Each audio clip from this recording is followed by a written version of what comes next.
And we're live. Clint got the jump on y'all tonight. He got in here early and welcome everybody. Yeah, I guess it sends that notification out as soon as I create the stream. So that's pretty cool. But I hadn't got the notifications yet. We'll see how long it takes them to get that done. Boom, there it is. YouTube 20, both YouTube channels, 26, 28 seconds. We'll be waiting on Facebook anytime. Oop. Oh man, it's cold here. Looks like we got a pretty good little snow event coming. Whew. Well, I'm gonna start getting these links out before everybody starts showing up. Let's see here. Birds cold down here in this basement, man. Usually I've got me a sweatshirt on and or I have this little heater beside me running. I'd be dang on if that thing didn't quit running this week. I don't know what the hell. All of a sudden, just one day, the switch didn't work right anymore. I guess that's how it goes sometimes. But I did do a little looking into the chat size. What's going on, O'Sheen? What's going on, Steve? The chat size on our picture, and I knew it was a digital container, so I did a little looking into the actual program that's created this page, and it is a digital container that's in here. So I'm going to send a little message to their devs and say, look, can you increase the size of this digital container? They'll be like, well, dang on, he knows a lot about it. So hopefully we can get that done. What's going on, Fog Network from the Scottish Highlands? Awesome. Good to see you on here. I got a little Scottish blood in me. Actually, some of my family's last name is Scott. So, yeah. Yeah, we definitely come from a line of Scots. That probably makes me royalty in Scotland. What do you think? The last name Scott. I'd say there's a lot of Scots over there. Yeah, Scotch and Irish. We got a lot of calls that were actually called McCalls before they came over here. They just dropped the MC off and just called it calls and McCoys. So I got quite a few Irish and Scottish ancestors. What's going on, Boomer? Good to see you, brother. How's it going? Chris in here early tonight. It's so damn cold he ain't out.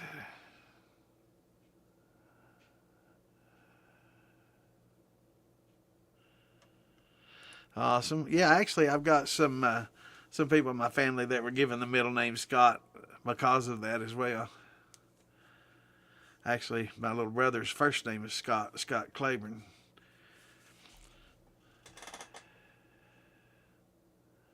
And a lot of middle names Scott. So, yeah.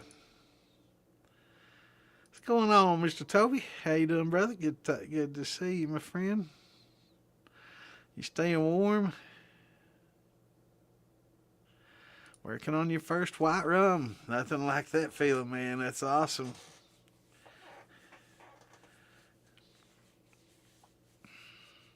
And I tell you, there's nothing like putting it in a barrel and making it a little aged rum too, man.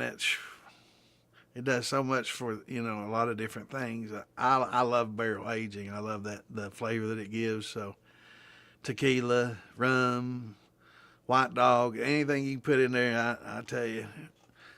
Maybe some brandies. I might, I know apple brandy. I like apple brandy aged better, but there's probably some things that I probably would rather prefer not being aged, like maybe Wes's blackberry. That's got such a good flavor without it, that it probably might mask some of that good flavor. So I might not want something like that.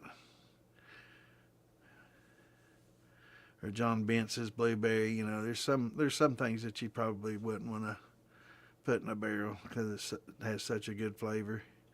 Looking forward to trying Chris Fortner's new shine. Looks like he's got some blackberry combo out.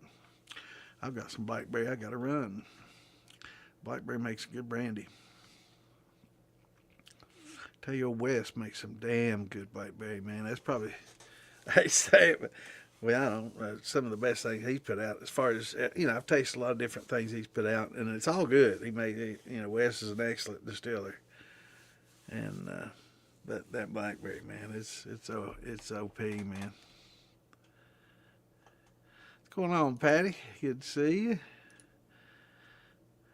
Distilling on grain or off. Scotland, we usually distill off the grain, but absolutely, if you can distill on the grain and not scorch it, I would absolutely distill on the grain if I could do so without scorching it. You get a lot more flavor that way. It's kind of like making beer. A lot of times in beer making, they'll once they create the wort, they'll pull the grains off of it. According to them, it's done. It's not going to benefit from the grain, and probably for a beer it doesn't.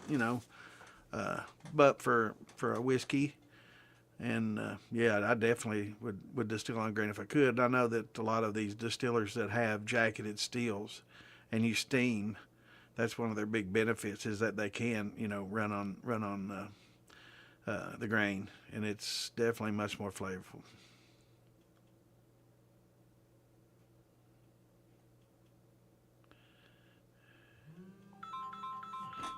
Uh-oh. Hold on a minute. Let me mute this.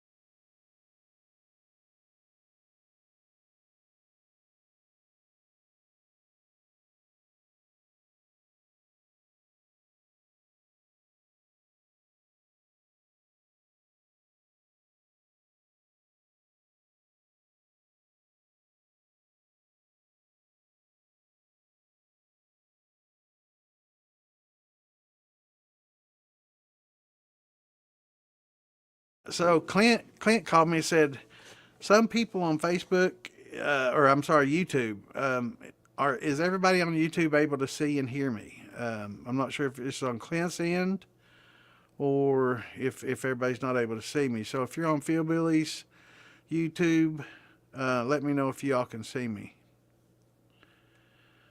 What's going on, Thumpy Keg? Good to see you back, brother. What's going on, Cave Daddy? That's why Mike made that comment. He's not seeing me. So yes, Hillbilly Conversion is on YouTube. All good. All right. If you're on YouTube, are you on the Militia YouTube page or Hillbilly Moonshine page?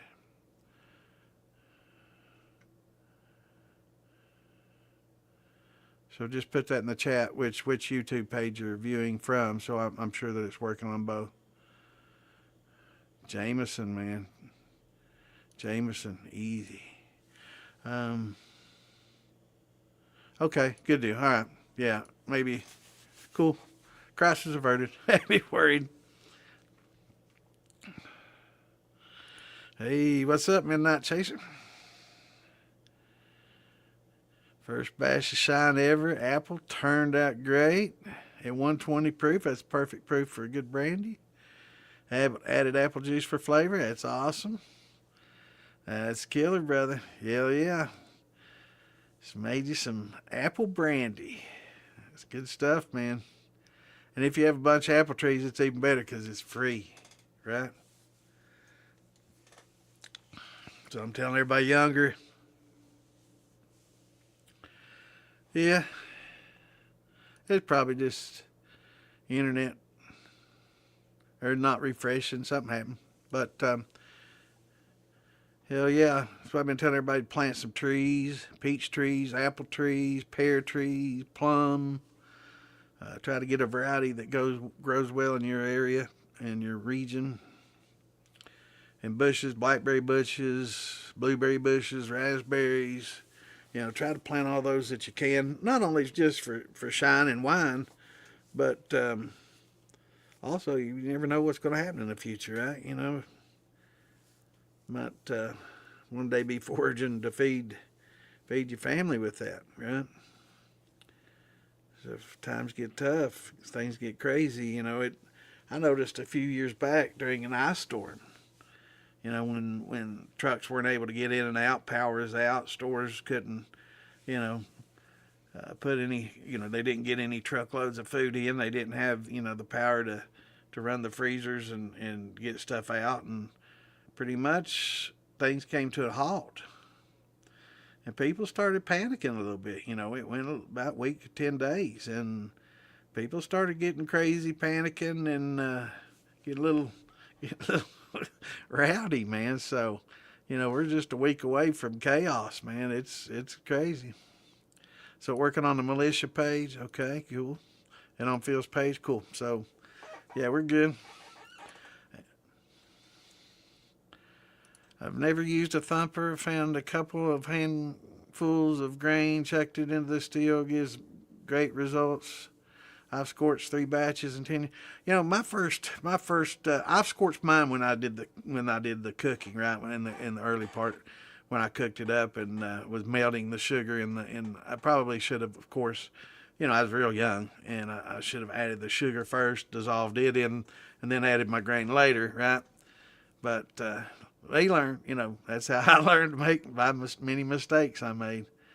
But yeah, it's that's awesome.